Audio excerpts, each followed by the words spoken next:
Peuple de Dieu au bout des ondes, en ce deuxième jour du mois, premier mardi de juillet 2024, recevez nos meilleures salutations en Christ Jésus.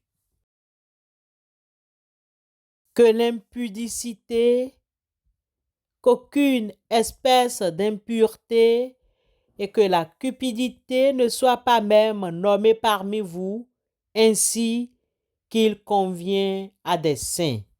Éphésiens chapitre 5 verset 3.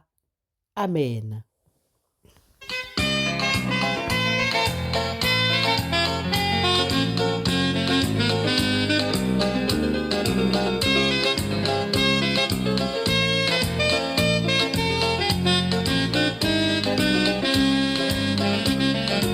Oui, je veux t'aimer, ô toi mon Dieu, mon libérateur.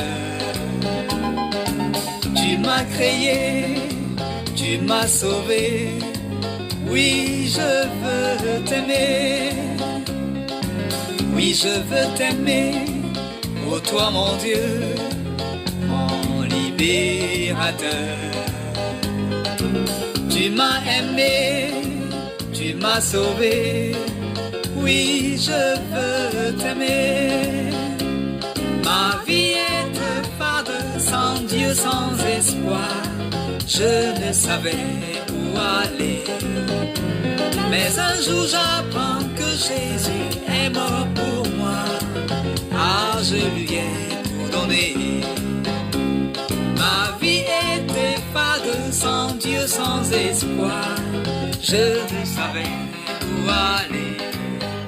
Mais un jour j'apprends que Jésus est mort pour moi. Ah, je lui ai tout donné. Ce matin, posons-nous cette question. Que pouvons-nous retenir du comportement désastreux de Adonijah? Le comportement désastreux de Adonijah, tel qu'il est décrit dans la Bible, offre plusieurs leçons importantes pour les parents, les leaders et les individus sur les conséquences de la négligence parentale, l'orgueil, l'ambition mal placée et l'importance de la discipline. Voici quelques points clés que l'on peut retenir de l'histoire de Adonijah. Le premier point, c'est l'importance de la discipline parentale. Selon le premier livre des rois, au chapitre 1, au verset 6, le roi David n'a pas repris Adonijah. Jamais son père ne l'avait attristé de sa vie en lui disant « Pourquoi fais-tu cela ?» Quelles leçons pouvons-nous retenir de cette absence de sanction? L'absence de correction et de discipline peut conduire à un comportement rebelle et destructeur. Nous le répétons encore, que les parents ont la responsabilité d'éduquer et de corriger leurs enfants pour les guider sur le bon chemin. C'est pourquoi plusieurs livres bibliques abondent dans ce sens. Citons le livre des Proverbes, chapitre 13, verset 24. Celui qui ménage sa verge est son fils, mais celui qui l'aime cherche à le corriger. Proverbe 13, 24. Aussi, lisons-nous dans Proverbe 22, verset 6. Instruis l'enfant selon la voie qu'il doit suivre, et quand il sera vieux, il ne s'en détournera pas. Le deuxième point revient à citer les conséquences de l'orgueil et de l'ambition mal placée. Adonijah se déclare roi sans consulter son père David ni Dieu, démontrant une ambition démesurée et un orgueil dangereux. Quelle leçon! L'orgueil et l'ambition non contrôlées peuvent mener à la chute. L'humilité et la reconnaissance de l'autorité divine sont essentielles. Proverbe chapitre 16, verset 18 nous rappelle que l'arrogance précède la ruine et l'orgueil précède la chute. Proverbe 16, 18.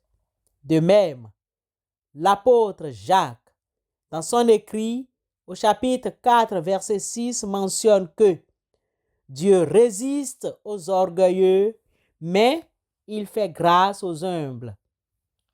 Le troisième point est l'importance de la sagesse et de la consultation divine. Adonijah n'a pas cherché la direction de Dieu avant de se proclamer roi. Il n'a pas non plus consulté son père ou les conseillers de David. Quelle leçon pour nous! Avant de prendre des décisions importantes, il est crucial de chercher la sagesse divine et de consulter des conseils sages et expérimentés. Lisons dans le livre des Proverbes au chapitre 3, versets 5 et 6. Confie-toi en l'Éternel de tout ton cœur et ne t'appuie pas sur ta sagesse. Reconnais-le dans toutes tes voies et il aplanira tes sentiers. Proverbe chapitre 3, versets 5 et 6. Il faut que les parents accompagnent leurs enfants dans les projets, les conseils et les orientent, car les projets échouent faute de délibération, mais ils réussissent quand il y a de nombreux conseillers. Proverbe 15, 22. Le quatrième et dernier point fait appel aux conséquences du manque de respect de l'autorité et les répercussions des actions imprudentes. Adonijah a montré un manque de respect pour l'autorité établie par Dieu en se proclamant roi sans l'approbation de David ou de Dieu même. Quelles leçons pouvons-nous en tirer? Le respect de l'autorité est crucial pour le bon fonctionnement de la société. Ignorer ou usurper l'autorité peut mener à des conflits et à la destruction. Paul, dans sa lettre aux Romains chapitre 13, verset 1, nous enseigne que toute personne soit soumise aux autorités supérieures, car il n'y a point d'autorité qui ne vienne de Dieu, et les autorités qui existent ont été instituées de Dieu. Romains 13, 1. Les actions précitées et imprudentes de Adonijah ont conduit à des conflits internes et ont mis en péril la stabilité du royaume de David. Quelle leçon pour nous de nos jours? Les actions imprudentes et non réfléchies peuvent avoir des conséquences graves, non seulement pour l'enfant ou l'individu, mais aussi pour la communauté ou la nation entière. À cet effet, écoutons ce que le Seigneur Jésus-Christ dit. Écoutons son avis rapporté par l'évangéliste Luc au chapitre 14, versets 28 à 30. Car lequel de vous, s'il veut bâtir une tour, ne s'assied d'abord pour calculer la dépense et voir s'il a de quoi la terminer, de peur qu'après avoir posé les fondements, il ne puisse l'achever et que tous ceux qui le verront ne se mettent à le railler en disant « Cet homme a commencé à bâtir et il n'a pas pu achevée. Luc 14, 28 à 30. En conclusion, l'histoire de Adonijah est une illustration remarquable des conséquences de la négligence parentale, de l'orgueil, de l'ambition mal placée et du manque de respect pour l'autorité. Elle nous rappelle l'importance de la discipline et de la consultation divine, de l'humilité et du respect des structures d'autorité. En tant que parents, leaders et individus, nous devons être attentifs à ces leçons pour éviter de tomber dans les mêmes pièges et pour élever des générations qui marchent dans la sagesse et la justice. Que Dieu révélé en Christ Jésus nous vienne en aide. Amen.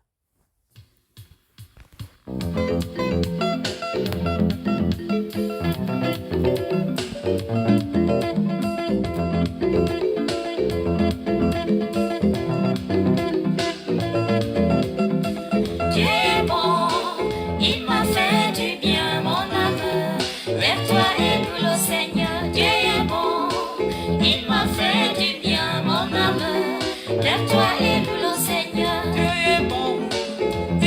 du bien, oh mon âme. Lève-toi et loue le Seigneur. Dieu est bon, il m'a fait du bien, mon âme. Lève-toi et loue le Seigneur. Dieu est bon, il m'a fait du bien, mon âme. Lève-toi et loue le Seigneur. J'étais malade et condamné, et mes médecins ne pouvaient plus rien pour moi. Les chrétiens sont venus prier pour moi. Aujourd'hui me voilà guéri. Dieu est bon, il m'a fait du bien, mon âme. Lève-toi et loue le Seigneur. Dieu est bon, il m'a fait du bien, mon âme. Lève-toi et loue le Seigneur. Dieu est bon, il m'a fait du bien, mon âme. Lève-toi et loue le Seigneur. Dieu est bon, il m'a fait du bien, mon âme. Lève-toi et loue le Seigneur. Dieu est bon, il m'a fait du bien, mon âme. Lève-toi et loue le Seigneur. J'étais stérile et point d'enfant. Ma belle famille se moque toujours de moi. Le Seigneur a exaucé ma prière.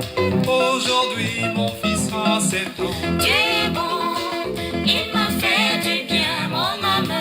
Lève-toi et loue le Seigneur. Dieu est bon, il m'a fait du bien, mon âme.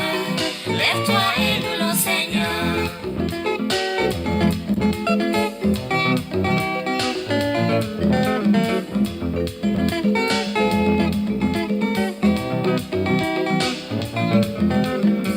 Dieu est bon, il m'a fait du bien, oh mon âme. Lève-toi et loue le Seigneur. Dieu est bon, il m'a fait du bien, mon âme. Lève-toi et loue le Seigneur. Chers frères et sœurs, après cet enseignement et l'adoration de tout à l'heure, nous prions pour nos enfants, pour leur éducation, leur sécurité, leur épanouissement en ces temps des vacances qui commencent. Seigneur, éternel notre Dieu, nous te remercions pour le don précieux que tu nous as donné à travers nos enfants. Tu nous as confié la responsabilité de les éduquer et de les guider sur le chemin de la sagesse et de la foi. Alors que nous entrons dans cette période des vacances, nous te prions de les garder sous ta protection. Père céleste, accorde-nous la sagesse pour élever nos enfants selon tes voies, que nous puissions les instruire dans la vérité de ta parole et les guider avec amour et patience. Dans le livre des Proverbes, au chapitre 22, le verset 6, tu nous demandes d'instruire l'enfant selon la voie qu'il doit suivre, et quand il sera vieux, il ne s'en détournera pas. De même, l'auteur des écrits au Deutéronome chapitre 6, le verset 6 et 7, nous recommande aussi, et ces commandements que je te donne aujourd'hui seront dans ton cœur. Seigneur, Donne-nous à inculquer à nos enfants des valeurs de respect, de compassion et de justice. Que leur cœur soit rempli de ton amour et de ton esprit. Seigneur, nous te demandons de protéger ces enfants pendant ces vacances. Garde-les en sécurité dans leurs activités, soit à la maison, en voyage ou avec leurs amis, partout où ils seront. Selon le livre des psaumes, le numéro 121, les versets 7 et 8, il est écrit: L'Éternel te gardera de tout mal, il gardera ton âme. L'Éternel gardera ton départ et ton arrivée dès maintenant et à jamais. Père éternel, le psalmiste au chapitre 91, le verset 11, nous dit: Il ordonnera à ses anges de te garder dans toutes tes voies. Père éternel, que ta main protectrice soit sur nos enfants, que ta main protectrice les préserve de tout danger et les guide dans chaque pas qu'ils font.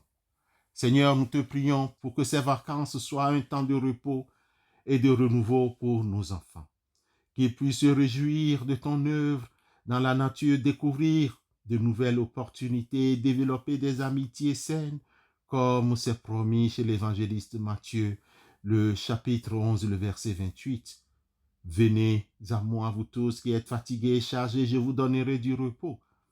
Père éternel, n'est-ce pas? Aussi dans le livre d'Ecclésiaste au chapitre 3, le verset 1, tu nous rappelles qu'il y a un temps pour tout, un temps pour toutes choses sous les cieux. Accorde à nos enfants et aux parents de nombreuses joies, de détente, et que ces expériences enrichissent leur esprit et leur cœur. Seigneur notre Dieu, nous te remercions pour ton amour et ta fidélité. Encore une fois, nous te confions nos enfants, les parents. S'il te plaît, sache qu'ils sont en sécurité entre tes mains. Donne-nous, Père éternel, la grâce de les éduquer selon ta volonté et de les guider dans ta vérité. Merci, car nous te prions au nom de Christ Jésus, notre Seigneur et Sauveur. Amen.